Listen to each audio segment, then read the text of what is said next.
السلام علیکم ورحمۃ اللہ وبرکاتہ۔ کتاب کا نام اربعین فضیلت علم و اہل علم، تالیف ابو حمزہ عبدالخالق صدیقی۔ بسم اللہ الرحمن الرحیم۔ ان الحمد للہ نحمده ونستعینه من يهده الله فلا مضل له ومن يضلل فلا هادي له واشهد ان لا اله الا الله وحده لا شريك له وان محمدا عبده ورسوله اما بعد۔ باب فضل العلم والعلماء، علم اور علماء کی فضیلت کا بیان۔ قال اللہ تعالی شہد اللہ انہ لا الہ الا ہو والملائکۃ واولو العلم قائما بالقسط لا الہ الا هو العزیز الحکیم۔ اللہ تعالیٰ نے ارشاد فرمایا، اللہ نے گواہی دی ہے کہ اس کے سوا کوئی معبود نہیں، فرشتوں اور اہل علم نے بھی گواہی دی ہے، حالانکہ وہ انصاف کے ساتھ قائم ہے، اس کے سوا کوئی معبود نہیں، وہ انتہائی غالب خوب حکمت والا ہے۔ سورہ آل عمران آیت نمبر 18۔ وقال اللہ تعالی انما یخشی اللہ من عبادہ العلماء، اور اللہ تعالیٰ نے ارشاد فرمایا، اللہ سے تو اس کے بندوں میں سے صرف جاننے والے ہی ڈرتے ہیں۔ سورہ فاطر آیت نمبر 28۔ وقال اللہ تعالی قل هل يستوي الذين يعلمون والذين لا يعلمون انما يتذكر اولو الالباب، اور اللہ تعالیٰ نے ارشاد فرمایا، کہہ دیجئے کیا برابر ہیں وہ لوگ جو جانتے ہیں اور وہ جو نہیں جانتے، نصیحت تو بس عقلوں والے ہی قبول کرتے ہیں۔ سورۃ الزمر آیت نمبر 9۔ وقال اللہ تعالی افمن یعلم انما انزل الیک من ربک الحق کمن هو اعمی انما یتذکر اولو الالباب، اور اللہ تعالیٰ نے ارشاد فرمایا، کیا پھر وہ شخص جو جانتا ہے کہ یقیناً جو کچھ آپ کے رب کی طرف سے آپ پر نازل کیا گیا ہے وہی حق ہے، وہ اس شخص کے مانند ہو سکتا ہے جو اندھا ہے، بس عقل والے ہی نصیحت پکڑتے ہیں۔ سورۃ الرعد آیت نمبر 19۔ وقال اللہ تعالی یرفع اللہ الذین آمنوا منکم والذین اوتوا العلم درجات، اور اللہ تعالیٰ نے ارشاد فرمایا، اللہ ان لوگوں کو درجوں میں بلند کرے گا جو تم میں سے ایمان لائے اور جنہیں علم دیا گیا۔ سورۃ المجادلہ آیت نمبر 11۔ حدیث نمبر 1۔ حضرت ابو ہریرہ رضی اللہ عنہ رسول اللہ صلی اللہ علیہ وسلم سے روایت کرتے ہیں کہ آپ صلی اللہ علیہ وسلم نے ارشاد فرمایا، جس نے کسی مومن کی دنیا کی مصیبتوں میں سے کوئی مصیبت دور کی، اللہ تعالیٰ اس کی آخرت کی مصیبتوں میں سے کوئی مصیبت دور کرے گا۔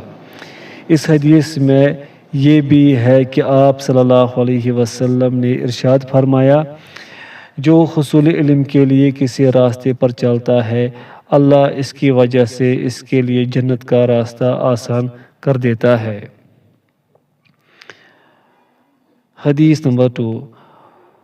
اور زر بن حبیش رضی اللہ عنہ بیان کرتے ہیں کہ میں صفوان بن عسال مرادی کے پاس گیا، انہوں نے مجھ سے پوچھا کہ آپ کیسے آئے؟ زر بن حبیش رضی اللہ عنہ نے جواب دیا، علم کی طلب و تلاش میں۔ تو انہوں نے کہا، کیا میں آپ کو خوشخبری نہ دوں؟ امام ابو داود رحمہ اللہ نے مرفوع روایت بیان کی، بے شک فرشتے طالب علم کی وجہ سے خوش ہو کر اس کے لیے اپنے پر بچھاتے ہیں۔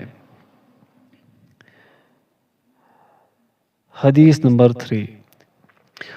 اور کثیر بن قیس رضی اللہ عنہ بیان کرتے ہیں، میں حضرت ابو درداء رضی اللہ عنہ کے پاس دمشق کی جامع مسجد میں بیٹھا تھا کہ ایک آدمی نے آ کر کہا، ابو درداء، میں آپ کے پاس رسول اللہ صلی اللہ علیہ وسلم کے شہر سے ایک حدیث سننے کے لیے آیا ہوں، جس کے متعلق مجھے معلوم ہوا کہ آپ اسے اللہ کے رسول صلی اللہ علیہ وسلم سے بیان کرتے ہیں۔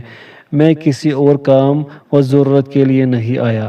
حضرت ابو درداء رضی اللہ عنہ نے کہا کہ میں نے رسول اللہ صلی اللہ علیہ وسلم کو ارشاد فرماتے ہوئے سنا، جو حصول علم کے لیے کسی راستے پر چلتا ہے تو اللہ تعالیٰ اس کی وجہ سے اس کو دنیا کے راستوں میں سے ایک راستے پر چلتا ہے، اور فرشتے طالب علم کی رضا کے لیے اس کے نیچے پر بچھاتے ہیں، اور بے شک زمین و آسمان کی تمام مخلوق اور پانی میں مچھلیاں عالم کے لیے بخشش کی دعا کرتی ہیں، اور عالم کی عابد پر ایسی فضیلت ہے جیسے 14ویں رات کے چاند کو باقی ستاروں پر، اور علماء انبیاء کے وارث ہیں، اور انبیاء نے درہم و دینار کی وراثت نہیں چھوڑی بلکہ ان کی وراثت صرف علم تھا، پس جس نے علم حاصل کیا اس نے ایک وافر حصہ حاصل کر لیا۔ حدیث نمبر 4۔ اور حضرت حذیفہ بن یمان رضی اللہ عنہ سے روایت ہے کہ رسول اللہ صلی اللہ علیہ وسلم نے ارشاد فرمایا، علم کی کثرت عبادت کی کثرت سے بہتر ہے، اور بہترین دین تقوی ہے۔ حدیث نمبر 5۔ اور حضرت ابو ہریرہ رضی اللہ عنہ سے روایت ہے کہ میں نے رسول اللہ صلی اللہ علیہ وسلم کو ارشاد فرماتے ہوئے سنا، دنیا اور دنیا والے اللہ کا ذکر اور اس کا دم بھرنے والوں اور عالم و متعلم کو چھوڑ کر سب ملعون ہے۔ حدیث نمبر 6۔ اور حضرت انس بن مالک رضی اللہ عنہ سے روایت ہے کہ رسول اللہ صلی اللہ علیہ وسلم نے ارشاد فرمایا، روئے زمین میں علماء ان ستاروں کی طرح ہے جن کے ذریعے بحر و بر کے اندھیروں میں رہنمائی حاصل کی جاتی ہے۔ ستارے غروب ہو جائے تو مسافروں کے گم گشتہ راہ ہونے کا اندیشہ ہوتا ہے۔ حدیث نمبر 7۔ اور حضرت ابو امامہ رضی اللہ عنہ کہتے ہیں کہ رسول اللہ صلی اللہ علیہ وسلم کے سامنے دو آدمی، ایک عابد اور ایک عالم کا ذکر کیا گیا، تو آپ صلی اللہ علیہ وسلم نے ارشاد فرمایا، عالم کو عابد پر اسی طرح برتری حاصل ہے جس طرح مجھے تم میں سے کم ترین شخص پر۔ مزید ارشاد فرمایا، اللہ تعالیٰ، اس کے فرشتے اور آسمان و زمین کی تمام مخلوقات، یہاں تک کہ چونٹیاں بلوں میں اور مچھلیاں سمندر کے اندر لوگوں کو علم سکھانے والوں کے لیے رحمت کی دعا کرتی رہتی ہیں۔ حدیث نمبر 8۔ اور حضرت ثعلبہ بن حکم رضی اللہ عنہ سے روایت ہے کہ رسول اللہ صلی اللہ علیہ وسلم نے ارشاد فرمایا، اللہ تعالیٰ قیامت کے دن کرسی پر بیٹھ کر اپنے بندوں کے درمیان فیصلہ کرے گا، تو علماء سے کہے گا کہ میں نے اپنا علم و حلم تمہیں صرف اس لیے عنایت کیا تھا کہ میں تمہارے عمل جیسے بھی ہوں تمہیں بخش دوں، میں بے پرواہ ہوں۔ باب ثواب طلب العلم وتعلیمہ لوجہ اللہ عز وجل، اللہ تعالیٰ کی رضا جوئی کے لیے تعلیم و تعلم کا ثواب۔ حدیث نمبر 9۔ اور حضرت صفوہ بن عسال مرادی رضی اللہ عنہ بیان کرتے ہیں کہ میں نبی صلی اللہ علیہ وسلم کی خدمت میں حاضر ہوا، آپ مسجد کے اندر سرخ چادر لیے ٹیک لگائے بیٹھے تھے۔ میں نے عرض کیا، اے اللہ کے رسول صلی اللہ علیہ وسلم، میں علم حاصل کرنے کے لیے حاضر ہوا ہوں۔ آپ صلی اللہ علیہ وسلم نے ارشاد فرمایا، طالب علم کو مبارک ہو، طالب علم کو فرشتے اپنے پروں سے ڈانپ لیتے ہیں اور طالب علم سے محبت کی بنا پر اوپر تلے کی تار بنائے ہوئے آسمان تک پہنچ جاتے ہیں۔ حدیث نمبر 10۔ اور حضرت ابو ذر رضی اللہ عنہ سے روایت ہے کہ رسول اللہ صلی اللہ علیہ وسلم نے ارشاد فرمایا، تمہارا صبح کے وقت جا کر اللہ تعالیٰ کی کتاب میں سے ایک آیت کی تعلیم دینا 100 رکعت نماز ادا کرنے سے بہتر ہے، اور علم کا ایک باب سکھانا، اس پر عمل کیا گیا ہو یا نہ کیا گیا ہو، 1000 رکعت نماز ادا کرنے سے بہتر ہے۔ حدیث نمبر 11۔ اور حضرت عبداللہ بن عباس رضی اللہ عنہما سے روایت ہے کہ رسول اللہ صلی اللہ علیہ وسلم نے ارشاد فرمایا، جب تم جنت کے باغیچوں سے گزرو تو ان میں سے کھایا پیا کرو۔ صحابہ کرام رضی اللہ عنہم نے عرض کیا، اے اللہ کے رسول صلی اللہ علیہ وسلم، جنت کے باغیچے کون سے ہیں؟ ارشاد فرمایا، علم کی محفلیں جنت کے باغیچے ہیں۔ حدیث نمبر 12۔ اور حضرت ابو امامہ رضی اللہ عنہ سے روایت ہے کہ نبی کریم صلی اللہ علیہ وسلم نے ارشاد فرمایا، جو شخص مسجد میں صرف اس لیے گیا کہ وہ اچھی بات سیکھے یا سکھائے، اسے مکمل یعنی صحیح الارکان حج ادا کرنے کا ثواب ہے۔ حدیث نمبر 13۔ اور حضرت انس رضی اللہ عنہ سے روایت ہے کہ رسول اللہ صلی اللہ علیہ وسلم نے ارشاد فرمایا، جو شخص طالب علم کی راہ میں نکلا وہ واپسی تک اللہ کی راہ میں شمار ہوتا ہے۔ حدیث نمبر 14۔ اور حضرت ابو ہریرہ رضی اللہ عنہ سے روایت ہے کہ رسول اللہ صلی اللہ علیہ وسلم نے ارشاد فرمایا، مومن کو موت کے بعد جن اعمال کا ثواب پہنچتا ہے ان میں سے کچھ عمل یہ ہے: علم کی نشر و اشاعت، نیک اولاد، قرآن مجید کا نسخہ جو ترکے میں چھوڑا گیا ہو، مسجد کی تعمیر، مسافر خانہ، نہر بنوانا اور ایسا مالی صدقہ جو بحالت صحت ادا کیا گیا ہو، موت کے بعد بھی اس کا ثواب پہنچتا رہتا ہے۔ حدیث نمبر 15۔ ام المؤمنین سیدہ عائشہ صدیقہ رضی اللہ عنہا فرماتی ہیں کہ میں نے رسول اکرم صلی اللہ علیہ وسلم کو فرماتے ہوئے سنا، بے شک اللہ تعالیٰ نے میری طرف وحی کی ہے کہ جو شخص علم حاصل کرنے کے لیے کسی راستے میں چلا تو میں اس کے لیے جنت کا راستہ آسان کر دوں گا، اور جس کی میں دونوں آنکھیں لے لوں اس کو ان کے بدلے میں جنت عطا کروں گا، اور علم میں زیادتی عبادت میں زیادتی سے بہتر ہے، اور دین کی جڑ پرہیزگاری ہے۔ حدیث نمبر 16۔ اور سیدنا انس رضی اللہ عنہ بیان کرتے ہیں کہ یمنی لوگ رسول اللہ صلی اللہ علیہ وسلم کے پاس آئے اور کہا، ہمارے ساتھ کوئی ایسا آدمی بھیجے جو ہمیں سنت اور اسلام کی تعلیم دے۔ آپ نے سیدنا ابو عبیدہ رضی اللہ عنہ کا ہاتھ پکڑا اور ارشاد فرمایا، یہ اس امت کا امین ہے۔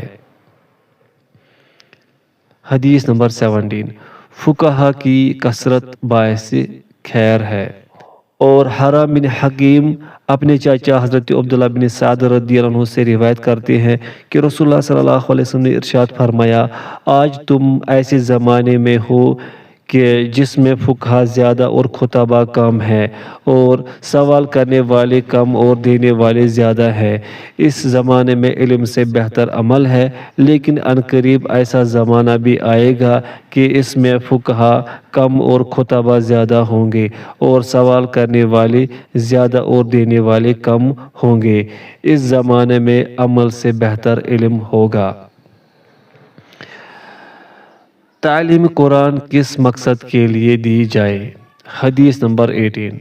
اور حضرت ابو سعید خدری رضی اللہ عنہ بیان کرتے ہیں کہ انہوں نے نبی کریم صلی اللہ علیہ وسلم کو ارشاد فرماتے ہوئے سنا، قرآن کی تعلیم حاصل کرو اور اس کے ذریعے اللہ تعالیٰ سے جنت کا سوال کرو، قبل اس کے کہ ایسے لوگ پیدا ہوں گے جو اس کی تعلیم حاصل کریں گے لیکن اس کے ذریعے دنیا کا سوال کریں گے۔ 3 قسم کے افراد قرآن مجید کی تعلیم حاصل کرتے ہیں: وہ آدمی جو اس کے ذریعے فخر کرتا ہے، وہ آدمی جو اس کے ذریعے کھاتا ہے، اور وہ شخص جو اللہ تعالیٰ کے لیے اس کی تلاوت کرتا ہے۔ جس علم کو نہ پھیلایا جائے اس کی مثال۔ حدیث نمبر 19۔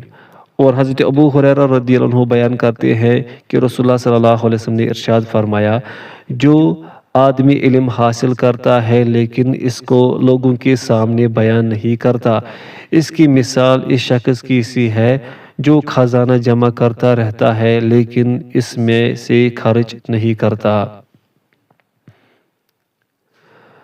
حصول علم کے لیے غیر مسلموں کی زبان سیکھنا۔ حدیث نمبر 20۔ اور خارجہ بن زید اپنے باپ سے روایت کرتے ہیں، وہ کہتے ہیں، جب نبی کریم صلی اللہ علیہ وسلم مدینہ منورہ تشریف لائے تو مجھے آپ کے پاس لایا گیا، میں نے آپ کو کچھ چیزیں پڑھ کر سنائی، آپ صلی اللہ علیہ وسلم نے مجھے ارشاد فرمایا تم یہودیوں کا رسم الخط سیکھو کیونکہ میں اپنے خطوط کے سلسلے میں ان پر مطمئن نہیں ہوں۔ ابھی تک 15 روز نہیں گزرے تھے کہ میں نے ان کا خط سیکھ لیا۔ پھر میں آپ صلی اللہ علیہ وسلم کے خطوط لکھتا تھا اور ان کے خطوط آپ کو پڑھ کر سناتا تھا۔ جاہل کو کیسے تعلیم دی جائے؟ حدیث نمبر 21۔ اور حضرت عباد بن شرحبیل رضی اللہ عنہ کہتے ہیں میں قحط سالی میں مبتلا ہو گیا۔ میں مدینہ کے باغوں میں سے کسی ایک باغ میں داخل ہوا، ایک سٹے کو ملا اور اس سے دانے نکالے، کچھ دانے کھا لیے اور کچھ کپڑے میں اٹھا لیے۔ اتنے میں باغ کا مالک آ گیا، اس نے مجھے مارا اور میرا کپڑا چھین لیا۔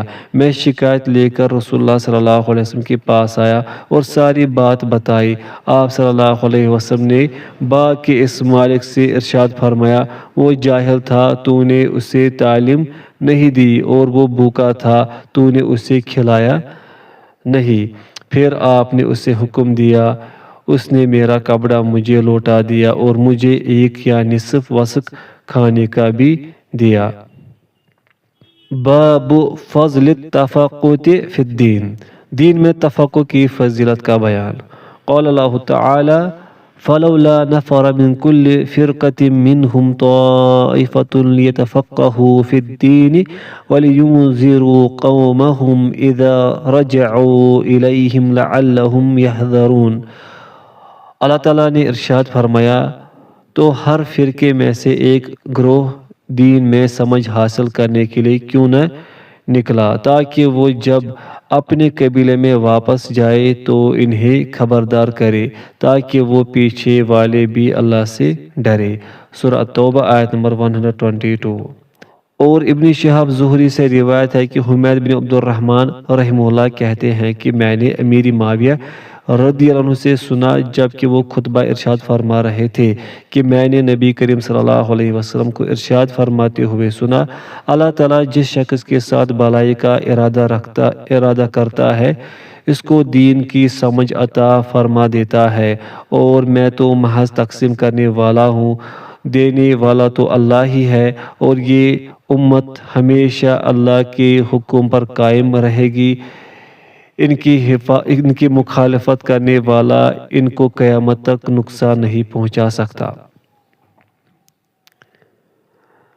حدیث نمبر 23۔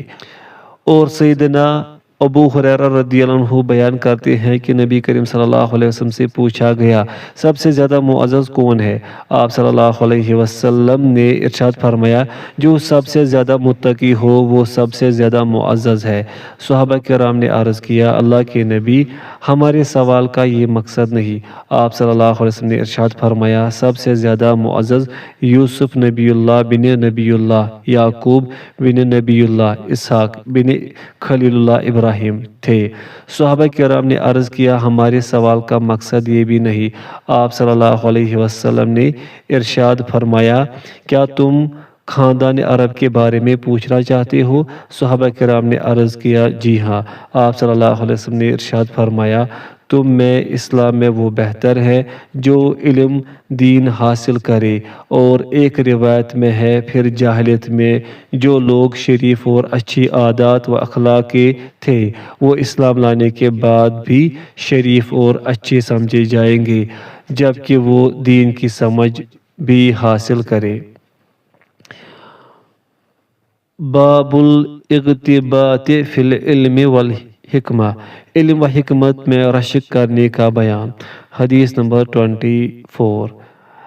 اور سیدنا عبداللہ بن مسعود رضی اللہ عنہ روایت کرتے ہیں رسول اللہ صلی اللہ علیہ وسلم نے ارشاد فرمایا حسد رشک صرف 2 باتوں میں جائز ہے، ایک تو اس شخص کے بارے میں جسے اللہ تعالیٰ نے دولت دی ہو اور وہ اس دولت کو راہ حق میں خرچ کرنے پر بھی قدرت رکھتا ہو، اور ایک اس شخص کے بارے میں جس کو اللہ تعالیٰ نے حکمت و دانائی عطا کی ہو اور وہ اس کے ذریعے لوگوں کے فیصلے کرتا ہو اور حکمت کی تعلیم دیتا ہو۔ باب فضل من ترک الجدال و ان کان محقا، صاحب حق ہونے کے باوجود جھگڑا چھوڑنے والے کی فضیلت کا بیان۔ حدیث نمبر 25۔ اور سیدنا ابو امامہ باہلی رضی اللہ عنہ روایت کرتے ہیں، رسول اللہ صلی اللہ علیہ وسلم نے ارشاد فرمایا، میں اس شخص کے لیے جنت کے درمیان گھر کی ضمانت دیتا ہوں جو حق پر ہونے کے باوجود جھگڑا ترک کر دے، اور میں اس شخص کو بھی جنت کے وسط میں گھر کی ضمانت دیتا ہوں جو جھوٹ چھوڑ دے اگرچہ وہ جھوٹ بطور مزاح ہی تھا، اور اس شخص کو جنت کے بالا خانے میں گھر کی ضمانت دیتا ہوں جس نے اپنے اخلاق سنوار لیے۔ باب فضل من دعا الی اللہ تعالی، اس عالم کی فضیلت کا بیان جو اللہ کی طرف دعوت دیتا ہے۔ قال اللہ تعالی ومن احسن قولا ممن دعا الی اللہ وعمل صالحا وقال اننی من المسلمین، اللہ تعالیٰ نے ارشاد فرمایا، اور بات کے اعتبار سے اس سے اچھا کون ہے جو اللہ کی طرف بلائے اور نیک عمل کرے اور کہے کہ بے شک میں فرما برداروں میں سے ہوں۔ سورہ فصلت آیت نمبر 33۔ وقال اللہ تعالی اقرأ باسم ربک الذی خلق خلق الانسان من علق اقرأ وربک الاکرم الذی علم بالقلم الذی علم بالقلم علم الانسان ما لم يعلم۔ اور اللہ تعالیٰ نے ارشاد فرمایا، اپنے رب کے نام سے پڑھ جس نے پیدا کیا، اور اس نے انسان کو ایک ہوئے خون سے پیدا کیا۔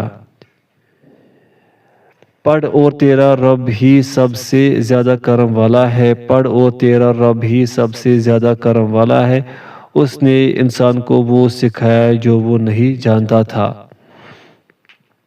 حدیث نمبر 26۔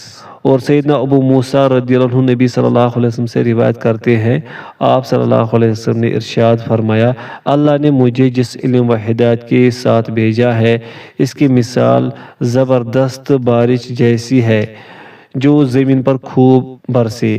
بعض زمین جو صاف ہوتی ہے وہ پانی کو جذب کر لیتی ہے اور بہت سبزہ اور گھاس اگاتی ہے، اور بعض زمین جو سخت ہوتی ہے وہ پانی کو روک لیتی ہے۔ اس سے اللہ تعالیٰ لوگوں کو فائدہ پہنچاتا ہے، وہ اس سے سیراب ہوتے ہیں اور سیراب کرتے ہیں اور کاشتکاری کرتے ہیں، اور کچھ زمین کے بعض خطوں پر پانی پڑتا ہے جو بالکل چٹیل میدان ہوتے ہیں، نہ پانی روکتے ہیں نہ سبزہ اگاتے ہیں۔ یہ اس شخص کی مثال ہے جو دین میں سمجھ پیدا کرے اور وہ چیز اس کو نفع دے جس کے ساتھ مجھے مبعوث کیا گیا ہے۔ اس نے علم دین سیکھا اور سکھایا۔ اور اس شخص کی مثال جس نے سر نہیں اٹھایا یعنی توجہ نہیں کی، اور جو ہدایت دے کر میں بھیجا گیا ہوں اسے قبول نہیں کیا۔ حدیث نمبر 27۔ اور سیدنا سہل بن سعد رضی اللہ عنہ بیان کرتے ہیں کہ انہوں نے غزوہ خیبر کے موقع پر نبی کریم صلی اللہ علیہ وسلم کو فرماتے ہوئے سنا، میں اسلامی جھنڈا ایک ایسے شخص کو دوں گا جس کے ذریعے سے اللہ فتح عطا فرمائے گا۔ اب سب اس انتظار میں تھے کہ دیکھیں جھنڈا کس سے ملتا ہے۔ جب صبح ہوئی تو سب اسی امید میں رہے کہ اسے مل جائے گا، لیکن آپ صلی اللہ علیہ وسلم نے ارشاد فرمایا، علی کہاں ہے؟ عرض کیا گیا کہ ان کی آنکھوں کو تکلیف ہے۔ آخر آپ کے حکم سے انہیں بلایا گیا تو آپ نے اپنا لعاب دہن ان کی آنکھوں میں لگایا، وہ فوراً ہی اچھے ہو گئے جیسے پہلے ان کو کوئی تکلیف ہی نہیں تھی۔ بس انہوں نے کہا، ہم ان یہودیوں سے اس وقت تک جنگ کریں گے جب تک یہ ہمارے جیسے مسلمان نہ ہو جائے، لیکن رسول اللہ صلی اللہ علیہ وسلم نے ارشاد فرمایا، ابھی ٹھہرو، پہلے ان کے میدان میں اتر کر انہیں اسلام کی دعوت دے لو اور ان کے لیے جو چیزیں ضروری ہے ان کی خبر کر دو، پھر وہ نہ مانے تو لڑنا۔ اللہ کی قسم اگر تمہارے ذریعے ایک شخص کو بھی ہدایت مل جائے تو یہ تمہاری حق میں سرخ اونٹوں سے بہتر ہے۔ باب فضل تعلم الفرائض وغیرها، علم فرائض میراث وغیرہ سیکھنے کی فضیلت۔ حدیث نمبر 28۔ اور سیدنا عامر بن واصلہ رضی اللہ عنہ بیان کرتے ہیں کہ نافع بن عبد الحارث رضی اللہ عنہ، جن کو امیر عمر رضی اللہ عنہ نے مکہ مکرمہ کا گورنر مقرر کیا تھا، امیر عمر رضی اللہ عنہ کو اسفان نامی جگہ پر ملے تو انہوں نے ان سے پوچھا کہ آپ نے وادی والوں مکہ مکرمہ پر کس کو اپنا قائم مقام مقرر کیا ہے؟ انہوں نے کہا ابن ابزا کو۔ حضرت عمر رضی اللہ عنہ نے پوچھا کہ ابن ابزا کون ہے؟ انہوں نے جواب دیا ہمارے غلاموں میں سے ایک غلام ہے۔ امیر عمر رضی اللہ عنہ نے کہا آپ نے ایک غلام کو ان پر اپنا جانشین بنایا ہے؟ انہوں نے جواب دیا وہ اللہ کی کتاب کا قاری و عالم ہے اور علم فرائض کا عالم ہے۔ حضرت عمر رضی اللہ عنہ نے فرمایا یقیناً تمہارے نبی کریم صلی اللہ علیہ وسلم نے ارشاد فرمایا بے شک اللہ اس کتاب کی وجہ سے بعض قوموں کو بلند کرتا ہے اور اسی کے ذریعے بعض قوموں کو پستی کا شکار کر دیتا ہے۔ حدیث نمبر 29۔ اور سیدنا انس بن مالک رضی اللہ عنہ روایت کرتے ہیں رسول اللہ صلی اللہ علیہ وسلم نے ارشاد فرمایا میری امت پر سب سے زیادہ مہربان ابو بکر ہے، اور اللہ کے معاملے دینی امور میں میری امت میں سب سے سخت عمر ہے، اور میری امت میں سب سے زیادہ حیادار عثمان ہے، اور میری امت میں سب سے زیادہ اللہ کی کتاب کی قاری و عالم ابی بن کعب، اور ان میری امت میں سے سب سے زیادہ علم فرائض علم میراث کے عالم زید بن ثابت رضی اللہ عنہ ہیں، اور حلال و حرام کے سب سے زیادہ عالم معاذ بن جبل رضی اللہ عنہ ہیں۔ خبردار ہر امت کا ایک امین امانت دار ہوتا ہے، اور اس امت کے امین ابو عبیدہ بن جراح رضی اللہ عنہ ہیں۔ باب فضل من دعا الی ہدی، ہدایت کی طرف بلانے والے عالم کی فضیلت۔ حدیث نمبر 30۔ اور حضرت ابو ہریرہ رضی اللہ عنہ روایت کرتے ہیں کہ رسول اللہ صلی اللہ علیہ وسلم نے ارشاد فرمایا جو ہدایت کی دعوت دیتا ہے اس کو ان تمام لوگوں کے برابر اجر ملتا ہے جو اس ہدایت کی پیروی کرتے ہیں، اور ان کے اجر میں کوئی کمی نہیں کی جائے گی، اور جو گمراہی کی طرف دعوت دیتا ہے ان کو ان تمام لوگوں کے گناہوں کے برابر گناہ ملتا ہے جو اس گمراہی کی پیروی کرتے ہیں، اور ان کے گناہوں میں کوئی کمی نہیں کی جاتی۔ باب فضل من ترک علما نافعا من بعدہ، اپنے بعد علم نافع چھوڑنے والے شخص کی فضیلت کا بیان۔ حدیث نمبر 31۔ وعن ابی ہریرہ رضی اللہ عنہ ان رسول اللہ صلی اللہ علیہ وسلم قال اذا مات الانسان انقطع عنہ عمله الا من ثلاثہ، الا من صدقۃ جاریہ او علم ينتفع به او ولد صالح يدعو له۔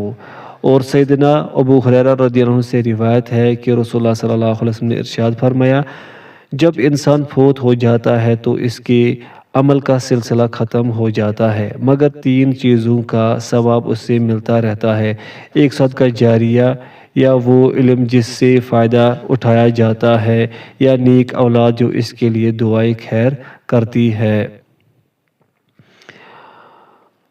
باب فضل تعلیم الرجل امتہ و اہلہ، لونڈی اور بیوی کی تعلیم و تربیت کی فضیلت کا بیان۔ حدیث نمبر 32۔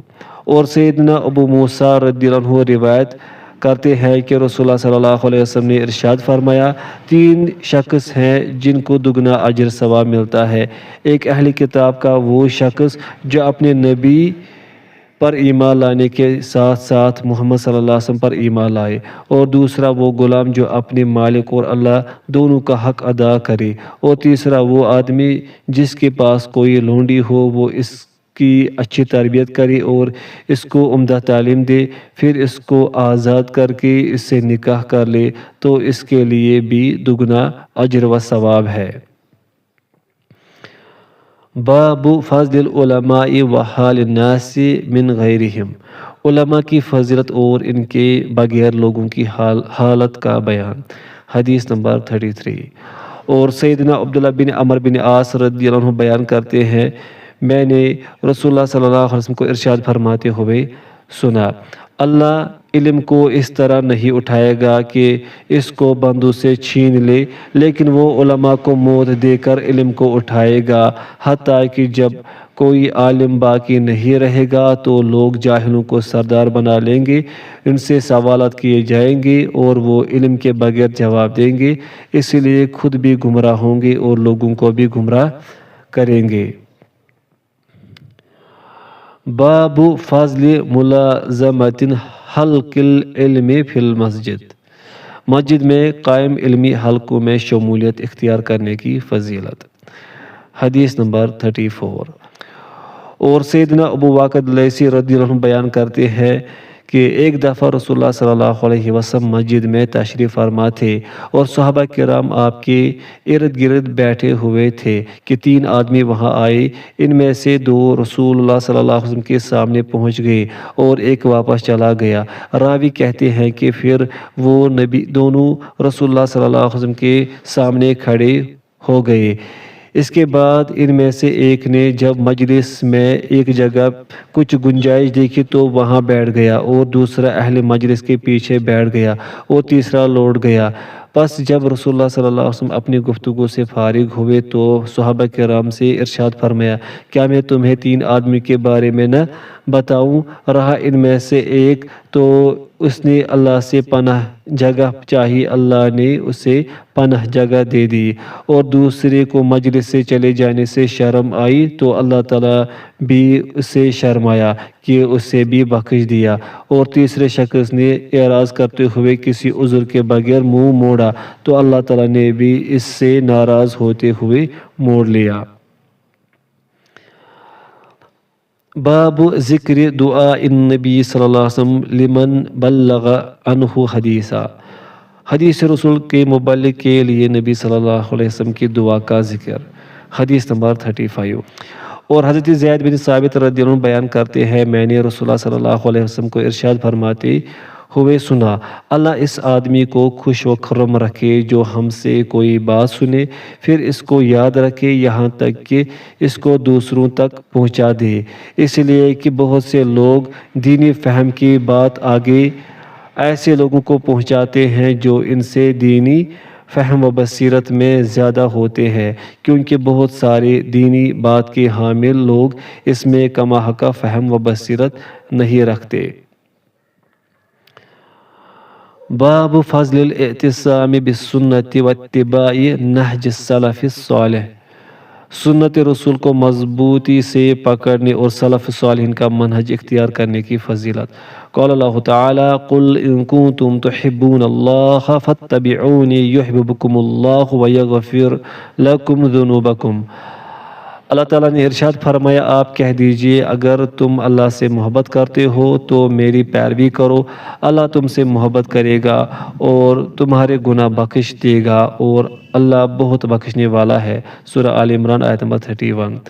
وقال اللہ تعالی لقد كان لكم في رسول الله اسوة حسنة لمن كان يرجو الله والیوم الآخر وذکر اللہ کثیرا، اور اللہ تعالیٰ نے ارشاد فرمایا، بلا شبہ یقیناً تمہارے لیے اللہ کے رسول اللہ کے رسول میں ہمیشہ سے اچھا نمونہ ہے، اس لیے اس کے لیے جو اللہ اور یوم آخر کی امید رکھتا ہو اور اللہ کو بہت زیادہ پسند، اللہ کو بہت زیادہ یاد کرتا ہو۔ سورۃ الاحزاب آیت نمبر 21۔ وقال اللہ تعالی من یطیع الرسول فقد اطاع اللہ، اور اللہ تعالیٰ نے ارشاد فرمایا، جس نے رسول کی اطاعت کی تو اس نے اللہ کی اطاعت کی۔ سورۃ النساء آیت نمبر 80۔ حدیث نمبر 36۔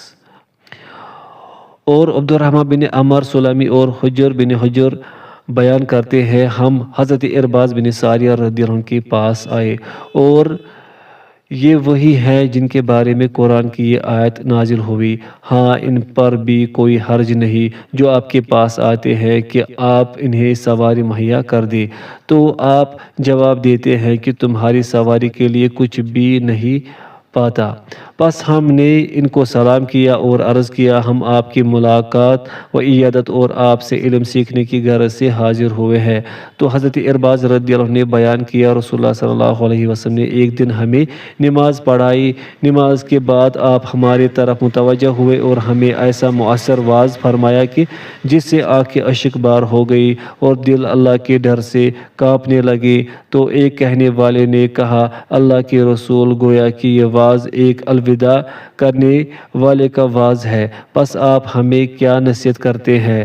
آپ صلی اللہ علیہ وسلم نے ارشاد فرمایا میں تمہیں وصیت کرتا ہوں کہ اللہ کا تقوی اختیار کرو اور امیر کی بات سنو اور اطاعت کرو اگرچہ حبشی غلام ہی کیوں نہ ہو۔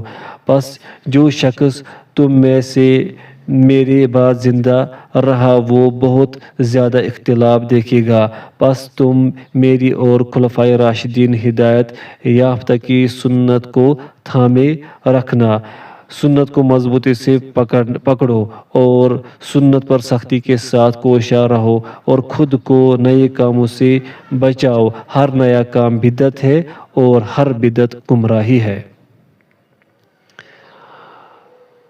باب ما ذکر فی ذہاب موسیٰ علیہ السلام فی البحر الی الخضر علیہ السلام۔ حضرت موسیٰ کے علم کی خاطر حضرت خضر علیہ السلام کے پاس دریا میں جانے کا بیان۔ ترجمہ: اللہ تعالیٰ نے ارشاد فرمایا پھر جب وہ دونوں ان دونوں دریاؤں کی آپس میں ملنے کی جگہ پر پہنچے تو وہ اپنی مچھلی بھول گئے، سو اس نے دریا میں سرنگ نما اپنا راستہ بنا لیا۔ پھر جب وہ دونوں آگے گزر گئے تو اس موسیٰ نے اپنے جوان سے کہا کہ ہمیں اپنا ناشتہ دو، بلا شبہ یقیناً اپنے اس سفر سے ہم تھکاوٹ سے دوچار ہوئے ہیں۔ وہ بولا بھلا آپ نے دیکھا جب ہم چٹان کے پاس ٹھہرے تھے تو بے شک میں مچھلی بھول گیا اور مجھے وہ نہیں بلائی مگر شیطان ہی نے کہ میں اسے یاد رکھوں، اور اس نے عجیب طرح دریا میں اپنا راستہ بنایا۔ اس نے کہا یہی تو ہے جو ہم تلاش کر رہے تھے، پھر وہ اپنے قدموں کے نشانات کی اتباع کرتے ہوئے لوٹے۔ چنانچہ ان دونوں نے ہمارے بندوں میں سے ایک بندے خضر کو پایا جسے ہم نے اپنی طرف سے رحمت دی تھی اور ہم نے اپنے پاس سے خاص علم سکھایا تھا۔ موسیٰ نے اسے کہا کیا اس شرط پر میں تیری اتباع کروں کہ تو مجھے اس میں سے سکھائے جو تجھے بھلائی سکھائی گئی ہے؟ وہ بولا بے شک تو میرے ساتھ ہرگز صبر نہ کر سکے گا، اور جو چیز تیرے احاطہ علم ہی میں نہیں تو اس پر صبر کیسے کرے گا؟ اس موسیٰ نے کہا یقیناً انشاءاللہ تو مجھے صابر پائے گا اور میں کسی بھی حکم میں تیری نافرمانی نہیں کروں گا۔ اس خضر نے کہا پھر اگر تو نے میری اتباع کرنی ہے تو کسی شے کے بابت مجھ سے سوال نہ کرنا حتیٰ کہ میں خود ہی اس کا ذکر تجھ سے شروع کروں۔ پھر وہ دونوں چلے حتیٰ کہ جب وہ کشتی میں سوار ہوئے تو اس خضر نے کشتی میں شگاف کر دیا۔ اس موسیٰ نے کہا کیا تو نے اس میں شگاف کیا کہ اس کشتی والوں کو غرق کر دے؟ تو نے بڑا ہولناک اور انوکھا کام کیا ہے۔ اس خضر نے کہا کیا میں نے کہا نہ تھا کہ تو یقیناً میرے ساتھ صبر کرنے کی استطاعت ہرگز نہیں رکھے گا؟ اس موسیٰ نے کہا میری بھول چوک پر تو مجھے نہ پکڑ اور میرے معاملے میں مجھے مشکل میں نہ ڈال۔ پھر وہ دونوں چلے حتیٰ کہ جب وہ دونوں ایک لڑکے سے ملے تو اس خضر نے اسے قتل کر دیا۔ اس موسیٰ نے کہا کیا تو نے ایک پاک بے گناہ نفس کو کسی جان کی قصاص کے بغیر قتل کر دیا ہے؟ یقیناً تو نے تو بہت ہی برا کام کیا ہے۔ اس خضر نے کہا کیا میں نے تجھ سے نہیں کہا تھا کہ بلا شبہ تو میرے ساتھ ہرگز نہیں کر سکے گا؟ اس موسیٰ نے کہا اگر اس کے بعد میں تجھ سے کسی چیز کی بابت سوال کروں تو پھر مجھے ہرگز صحبت میں نہ رکھنا، یقیناً میری طرف سے تو عذر کو پہنچ چکا ہے۔ پھر وہ دونوں چلے حتیٰ کہ ایک گاؤں والوں کے پاس پہنچے۔ اس کے رہنے والوں سے طعام مانگا تو انہوں نے ان کی ضیافت کرنے سے انکار کر دیا۔ پھر ان دونوں نے ایک دیوار پائی جو گیرا چاہتی تھی تو اس خضر نے وہ سیدھی کر دی۔ اس موسیٰ نے کہا اگر تو چاہتا تو اس پر ضرور اجرت لے لیتا۔ اس خضر نے کہا یہ اب میرے اور تیرے درمیان جدائی ہے، یقیناً میں تجھے ان باتوں کی حقیقت بتاتا ہوں جن پر تو صبر نہ کر سکا۔